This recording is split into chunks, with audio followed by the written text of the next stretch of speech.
So guys, we are inside our sample project. Let's insert our text.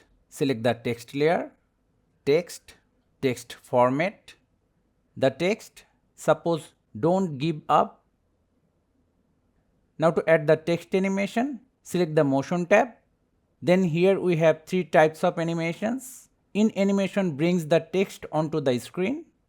Out animation removes it, and the loop animation continuously repeats, creating the effects like a heartbeat or swing type animation.